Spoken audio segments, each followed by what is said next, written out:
So I have another message for both of you today, and I titled this one The Mystery. But if you want, you can also call it The Question Mark. And it's taken, at least in part, from Genesis chapter 1 and Genesis chapter 3. And you will recall really quickly that when God created man, he gave him the command, or the mandate, really, to be fruitful and multiply, and to fill the whole earth, and then to subdue the earth and everything in it. And no sooner does God give man this mandate, or this command, than he falls into sin. And in Genesis chapter 3, one of the first statements that God utters is to Eve, and he tells her that her pain in childbirth would greatly increase, and that her desire, get this now, would be for her husband, but that he would rule over her. And this is really key, because when you view this statement in light of what the rest of God's word says, what is being said here is that because of sin entering the world, God's original command for man to exercise dominion over it would be perverted. So that not only would man try and subdue the earth, but wives would try and subdue their husbands, husbands would try and subdue their wives, parents would try and subdue their kids, and God forbid other families would try and subdue other families. And it reaches its ultimate zenith in all of its perversity in the fact that man tries to live under the illusion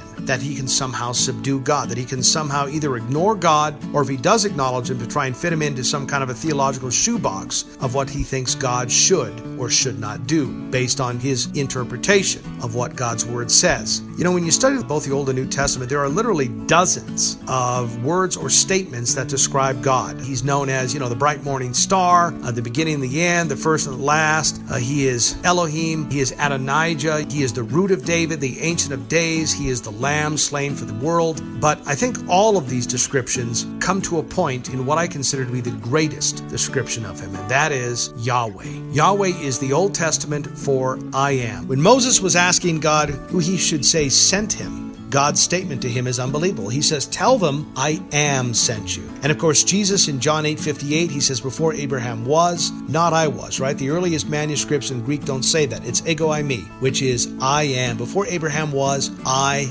am. And if you want to be real honest about this, this is God in a polite and yet very brutal way of saying, I am a mystery. I am a question mark. You cannot quantify and control me. You know me in part through Jesus Christ, but you cannot know me in total. And you're going to have to make peace with that. When I was growing up, I liked a lot of different music groups, and one of them that I really liked was Fleetwood Mac. And in their album Rumors, and I know I'm being dated and I'm being very crass here, one of the lyrics really stood out for me, and it stands out to this day. It says, "Rulers make bad lovers, you better put your kingdom up for sale." And the more I give this statement intellectual scrutiny, the more it is right on the mark. If you're really honest about it, you can't love people that you try to take dominion or control over, let alone God. Love, if you really want to analyze it, has to exist in an environment of free will. It can't be love if it is not done freely. And you could make the argument that free will in its greatest exercise is love, and love is free will. You can't really have one without the other. It must have been absolutely brutal for Isaiah to come to the realization as he did in chapter 55 of that book, when God said to him, "For my thoughts are not your thoughts, neither are your ways my ways.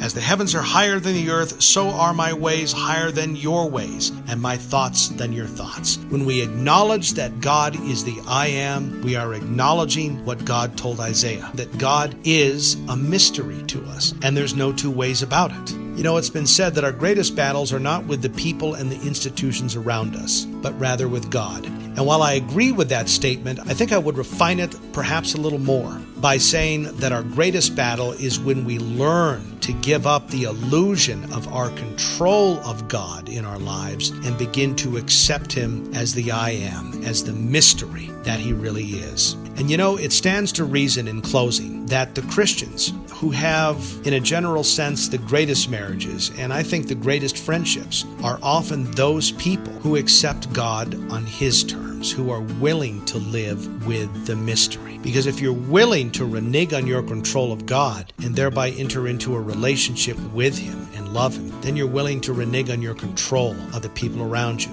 and as a result, to love them as well. It's strange how all that's connected, isn't it? God bless you both.